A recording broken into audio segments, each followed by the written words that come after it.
Live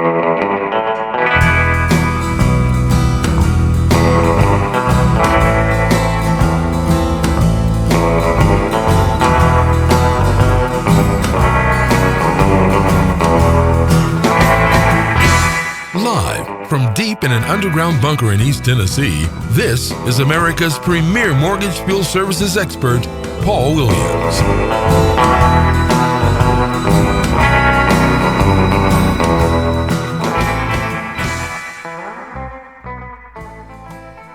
Good afternoon, ladies and gentlemen. I'd like to welcome you back to another edition of Foreclosurepedia Podcast. Foreclosurepedia Podcast is a presentation of the Foreclosurepedia Radio Network, which premieres each weekend. Hope everybody's doing well out there. We're knee-deep into February. It's Valentine's Day, VD to some. We got the privilege and honor of having Aaron Aviero on the line with us today. We're going to sit down. We're going to throw in our great mix of gardening, and also foreclosures. Aaron is the owner and operator of Alliday Mobile Media.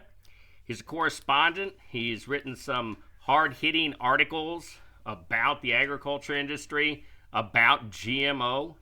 And Aaron, are you out there? Yeah, I'm here. Hey, man, good to have you on the I'm line not sure again. if you can hear me. You're a little static in the background. Yeah. So I wanted to talk to you a little bit today. You used to work in the foreclosure industry, correct? Oh, did I ever? Yes. So during COVID, we've been seeing these numbers going everywhere. When we look at, we're looking at some of these stats out there. They're predicting 45 million evictions, 15.6 million foreclosures. And these moratoriums just continue to go on. They go on, and there's no funding for them. What's your take on that? I keep, and I hate using this word because, especially you mentioned the GMO industry. The word sustainable, in my opinion, has become a buzzword. It's like a big red flag to me, because no matter what they say, when they put that word sustainable in front of it, agriculture, climate, they use it for climate change. They're using it for everything now.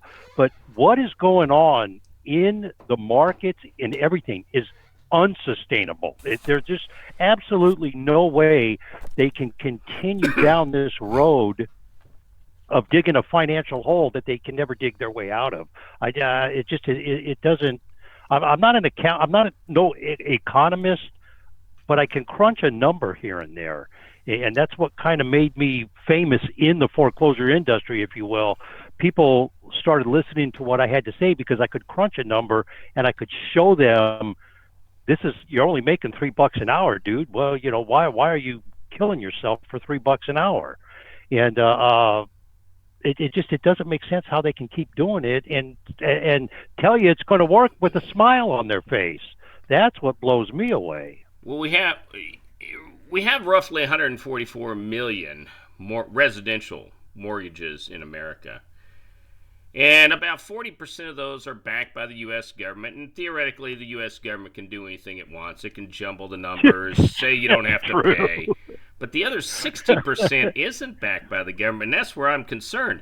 Because for how long, can you continue to tell these owners of these properties that the people inside of your property do not have to pay rent, and you cannot evict them, and you have no legal claim to your property or liberty interest, to wit, the rent? I mean, how long can we go down this road? I actually know somebody that is going through that precise struggle with a property of hers in California, and she cannot collect. The people are not paying her rent.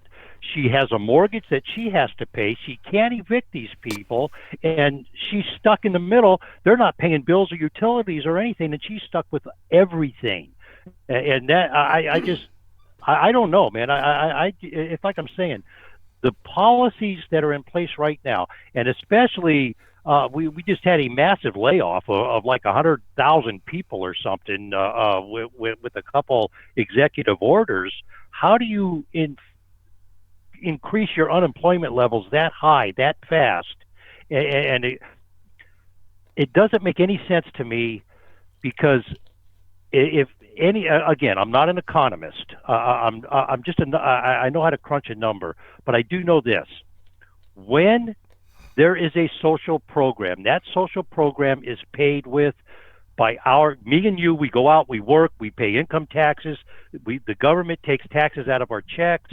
They take taxes from our employers. As a former employer, I had to pay the employment taxes and all the payroll taxes stuff. But all that, there's no tax base right now. So where are they getting the money to do anything? And I mean, it's almost like the powers to be, in my humble opinion, again, let me be careful here. They want to collapse this country in itself, and I'm sorry, but what I see him doing is making Karl Marx a prophet, because he said that's what would happen to this country. Sure. It doesn't make sense to me what they're doing. You know, you're keying to unemployment, and I apologize in advance to my listeners out there today. I have a nasty head cold. It's not COVID, so don't worry. Although some might wish I had COVID, neither here nor there. But to the unemployment numbers,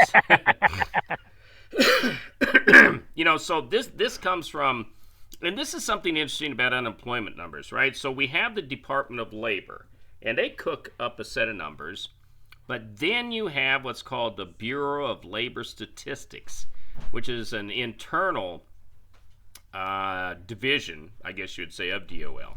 But anyway, this comes from their documentation. Quote, in January, the unemployment rate fell by 0.4 percentage points to 6.3%, and the number of unemployed persons decreased to 10.1 million. Now that, in and of itself, isn't anything to celebrate, but you would think, well, that's all that's there to read.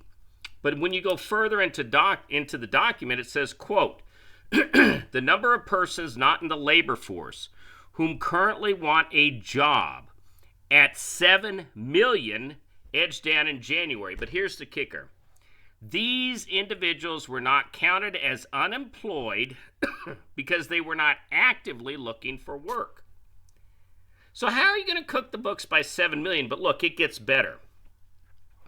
Among those not in the labor force in January, an additional 4.7 million persons were prevented from looking for work due to the pandemic. And finally, you're going to love this one, quote, the advanced number of actual initial claims under state programs unadjusted totaled 813,145 in the week ending February 6th. Now, here's the interesting thing on this. Here is the commentary. We've been close to 1 million people per week filing.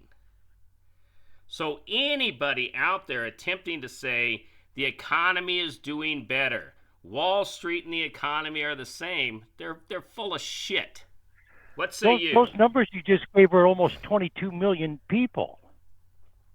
Absolutely, it's in their report. The numbers they're putting out. That's like 22 million people not working, not paying into a system, and again, it's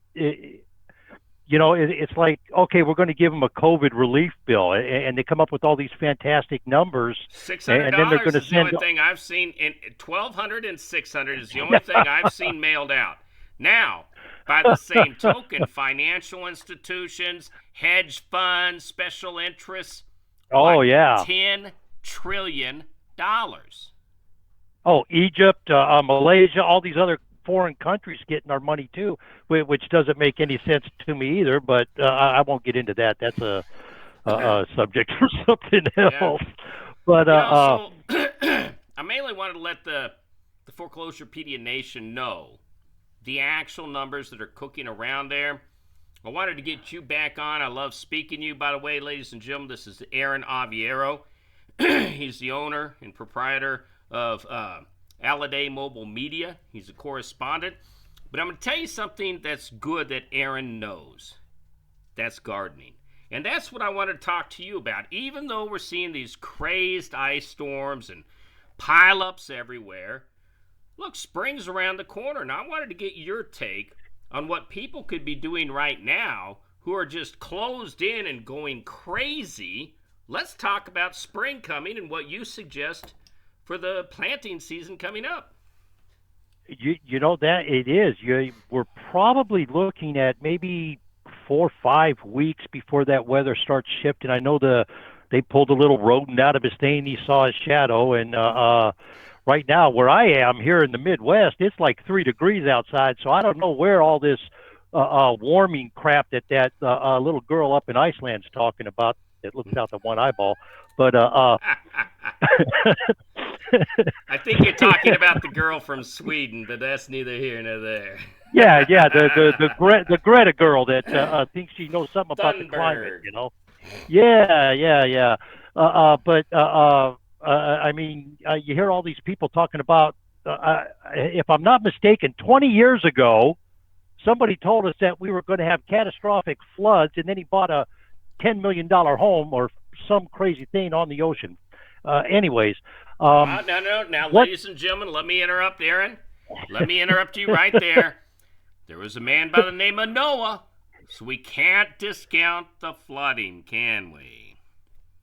You know what? Then they thought Gilgamesh he was a conspiracy theorist at one time, too, you know? Then there was Gilgamesh, but it's neither here nor there. Been a few years in between the brotherhoods. Go ahead. I apologize.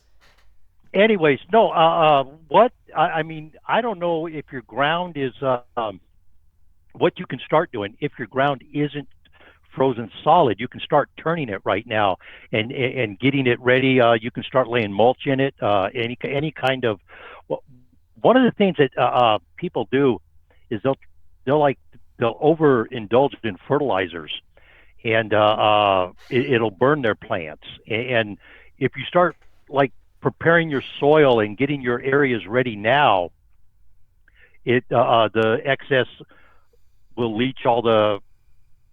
If you use chemicals, I'm not a chemical guy. I make my dirt. I use mulches, create mulches out of maple leaf is a really good one. Walnut leaf is also a good leaf to get in your soil.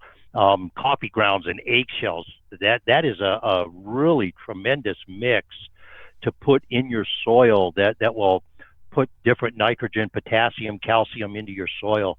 And if you, I mean, everybody drinks. I mean, I don't know anybody that doesn't drink coffee and eat eggs. So you have them all the time, you know.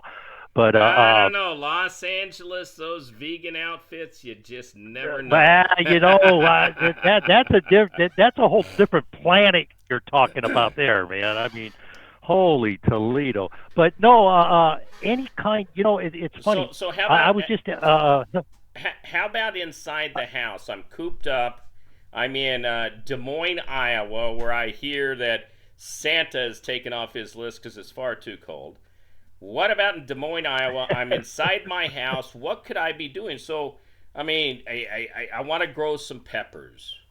Are there trays? Are there products? Can I do that inside my house because I'm bored? Or? You know what?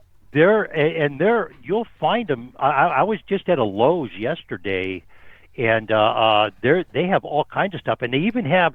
And now because the home farming, because people like Bill Gates are buying all the farmland up and they want to grow the GMO, the home gardening has started to really boom.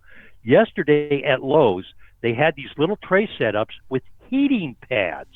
Oh, wow. To start your seed and get every. Yeah, and I was actually really kind of impressed.